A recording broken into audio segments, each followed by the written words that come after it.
maa ngi lay delloo ziar. naka yi tey. ñu ngi sant yàlla bu baax. man nga fi tuddee woon photographe Big Pato. waaw dañoo yàgg ma ak yow di. dañoo yàgg depuis Iba Mar Diop la woon. loolu leer. waaw mais tey da nga def lu grave ah. waaw da nga def lu grave puisque da nga ñëw en tant que promoteur. ñu xamoon la en tant que policier. nga ñëw nekk un lutteur tey nga sol casquette promoteur Pathé ñaata casquette nga yor. ba pare takk sëri bàkku. dégg naa la fekkee bàkku lu rafet. waaw ma wax lu. Bawol de mi ñuy coow. dama koy defar ma lambaay nga lambaay bi dem du mee nga jógul maa jara bàkk maa di mbërum buur. waaw sapeur pompier police gendarmerie nationale administration pénitentiaire maa di seen mbër. su ma déggoo ma de. sa baat ca kaw. ma ne coronavirus mi ñuy soow. ba mu ne yunn ci réew mi jaaxal gars yi bi Pato génn joxe ndox ak lekk.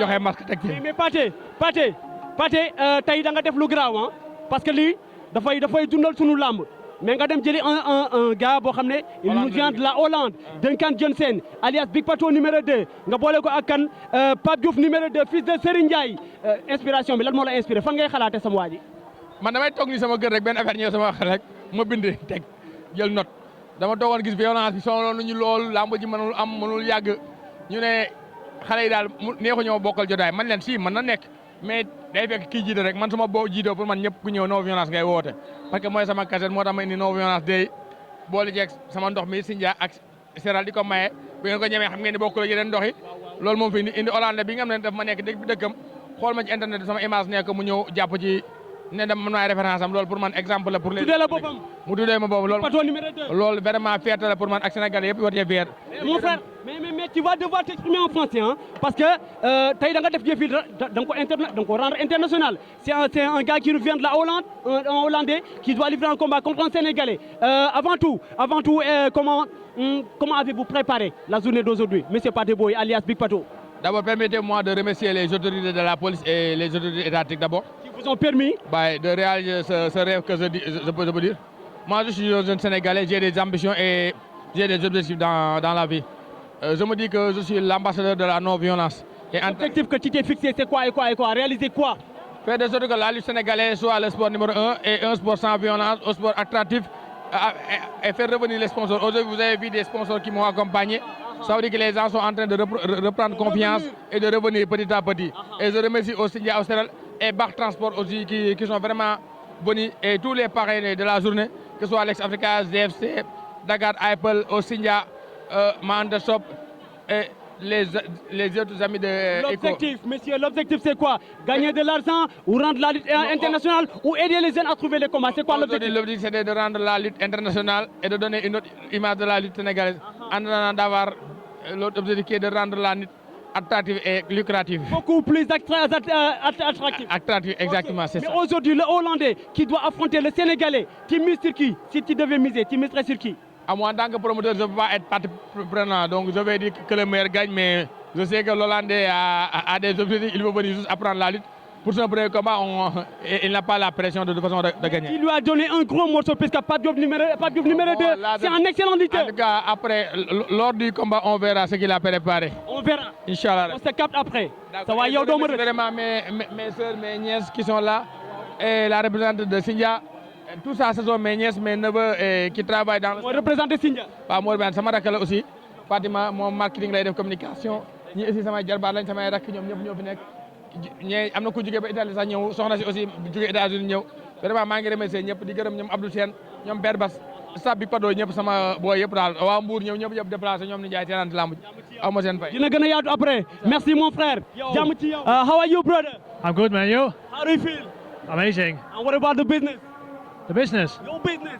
My business? No, we're just filming. Huh? We're just filming a documentary. It's good. It's so good, yeah. You come from Holland. You come from the Holland. Holland, Netherlands. Today, what is the job? What do you have to do today? We're filming the La Lutte event. Okay. Duncan Jansen, Big Papa 2. Big Pato number 2. Yeah. Duncan Johnson. He come from the Holland. He's come from Holland. He's gonna fight today. He's gonna fight today. Yeah. He's gonna fight against Senegalese. Pape Diouf number 2. Yeah. Pape Diouf number 2 is the boy. It's the boy. I don't say how to say it. He's a very, very dangerous boy. Yeah. Very dangerous man. His fight. Duncan is dangerous. I can't understand. What is it?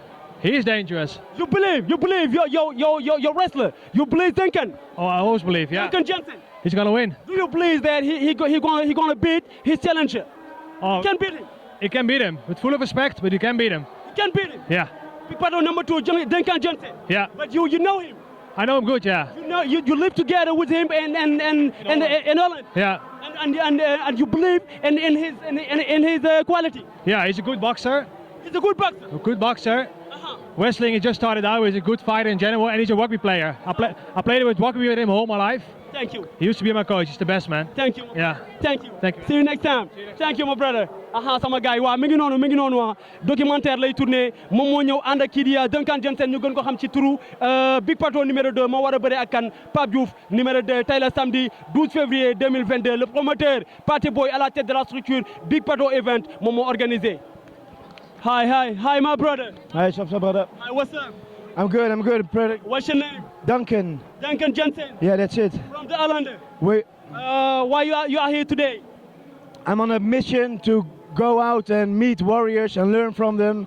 And the people of Senegal have been so supporting, so welcoming. So I guess I'm actually at the right place to start my quest. But today you gotta meet a guy, Pape Diouf number 2. But you gotta fight him today. Yeah. Today he in Senegal. He's a grand champion, and Great champion. I will put everything your people taught me the last few days into works. And I'm not a big guy, but I hope to fight with a big heart. And how do you see? How do you feel? How do you feel once you're there? Once you're here in Senegal, how do you feel? One word: welcomed. Welcome.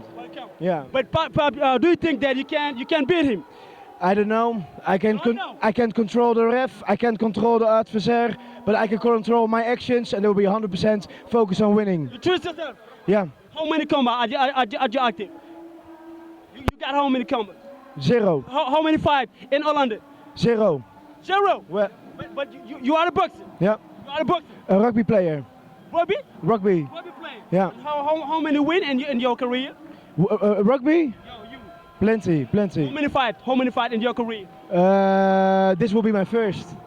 This is gonna be the first. Yeah. But today you gotta fight again, Pape Diouf number 2. Yeah, d'accord. So good luck. Thank you, sir. Et tu peux t'exprimer un peu en français pour ceux qui ne comprennent pas l'anglais? Ouais. Aujourd'hui, tu es venu ici au Sénégal. Tu nous viens de la Hollande. Aujourd'hui, tu es venu au Sénégal pour affronter Pape Diouf numéro 2. Qu'est-ce qui vous a animé? C'est un grand champion. Je suis très content de venir ici et je suis très honoré votre accueil. Comment trouves-tu la lutte sénégalaise? Ouais, c'est unique. Tout le monde, c'est unique au Sénégal. T'as aimé? Ouais. Tu es là-bas dans ton pays, à la Hollande, mais tu suivais la lutte sénégalaise. Je n'ai pas lutté avec frappe en Hollande. Okay. Mais ici, aujourd'hui, tu es venu pour pratiquer la lutte avec frappe. Ouais. Mais c'est dangereux quand même. Ouais. C'est dangereux, c'est comme le MMA. Ah, je ne sais pas. T'as pas peur? Yeah. Tu es confiant? Je ne sais pas. Est-ce que tu es confiant? Anglais? You trust yourself. Yeah, I You believe trust myself. Yeah. You believe yourself. Yeah. You believe in your quality. Yeah, let's go. So let's do it now. Yeah, let's go. Ok, on fait comme ça. Duncan Johnson, la sama gars yi, l'adversaire de Pape Diouf numéro 2, école de lutte Pape Diouf, école de lutte Lansana Waraba foofu la nekk mais tey mi ngi war a bëri ak kan war a jàkkaarloo ak Pape Diouf numéro 2 sama gars yi tey la samedi 12 février 2022 ñoo ngi à l'arène nationale. Oh, mon frère, oh. Waaw, mi ngi noonu sama gars yi. Grand combat, mi ngi noonu. Grand combat. Yàggatul léegi arbitre bi sifflé génn seen diggante. Waaw, mi ngi noonu moom mooy wax ak poulain wam. Lansana.